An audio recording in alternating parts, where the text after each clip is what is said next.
In August, cybersecurity firm Night Dragon teamed up with the New York Stock Exchange to host Cyber Live from Texas, defending the next horizon, covering the latest innovation happening in defense tech, dual use, and cyber in the Lone Star State. Kristen Scholler was on the ground in Austin, where she spoke with Drew Shepperly, executive director of the National Security Innovation Council, about why he's looking to make Texas the partner of choice for solving national security problems. Take a listen. I think it looks like that the people in national security, military branches, intelligence branches, in commercial space that own problems have the ability to quickly get teams of people who can answer those problems, solve those problems with them together. We've seen Texas evolve from an oil and gas powerhouse to now obviously leading when it comes to space, cyber, and national security. Mm-hmm. What led to that transformation?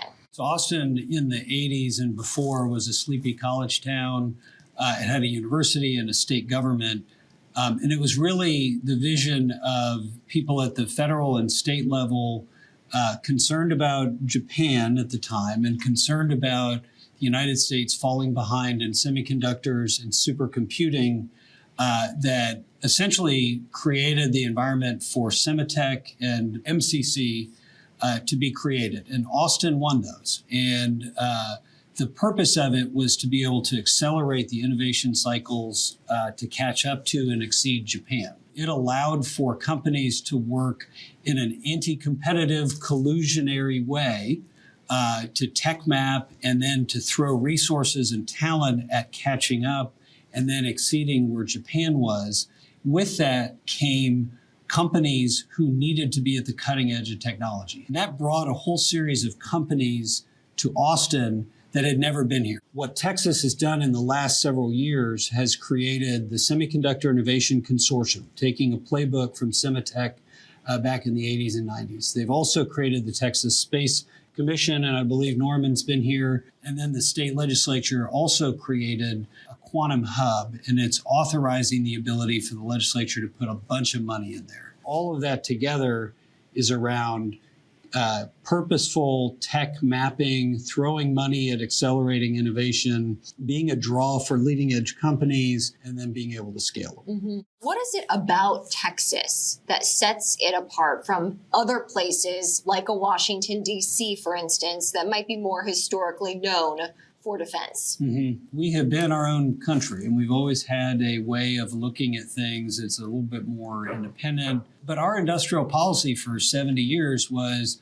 pull things out of the ground and wait for California to mess up. So we need to be more purposeful in how we do economic development, because this is really one of the few big plots of land in the United States where you can add power, you can grow rapidly, you can connect to 4 of the largest 10 cities in the country, mm-hmm. and you have a regulatory base that is not constantly trying to micromanage your business and unionize it. How have you seen a community building in Texas around innovation and national security and cybersecurity? I think it's around opportunities, and I think it's around people looking at their interests and the interests of others and realizing that they and Texas and the U.S. will be more successful if they work together than if they work separately. I see here that you will say that the greatest threat to Texas is complacency. So what does being complacent look like in national security innovation? Mm-hmm. And how do you fix that? I think that today you have a leadership at the national level, the international level,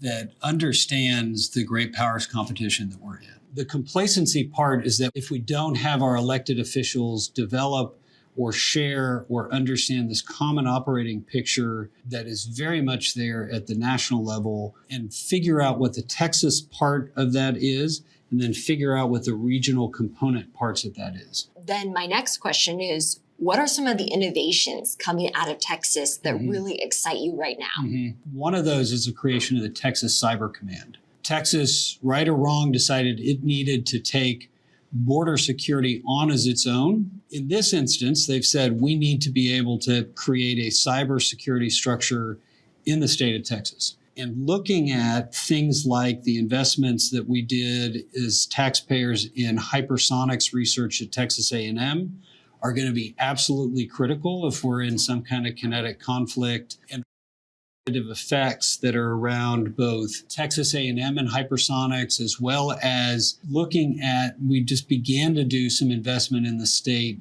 in wireless communications, 6G type stuff. I think that was encouraging. And then the beginnings of a quantum node in the state of Texas, anchored in the Metroplex, finally just semiconductors. Let's talk about the next decade. Okay. When you look forward 10 years, Yes. what is your vision for Texas's role in advancing national security? Yep. Typically when a Texan is in the White House, where we look at the playing field and say, hey, what should we be focused on? You look at the playing field and say, we have 40 congressional members. What do we want to do proactively as a state in national security? But if we can figure that part out in 3 to 5 years and have a proactive strategy for Texas, I think that's going to be a big thing for our ability to deliver. I think the second is people like Greg Bonin, who's the chair of the Texas House Appropriations Committee.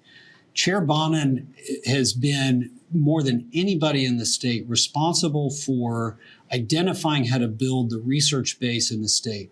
He led the effort to create the Texas University Fund, which put $3 to $4 billion into research. If we can actually get the state to have a common operating picture and look at how to accelerate to the battlefield, that will be a huge, huge win on that part. And then finally is just not to get complacent. You can't have folks who say, why do we have to add energy as quickly as we do? Why do we have to invest in education? Why do we have to do things? Those are 3 things that I'd love to see happen or not happen in the next 5 years. Thanks, Drew Sheberly and Kristen Scholler, for that interview.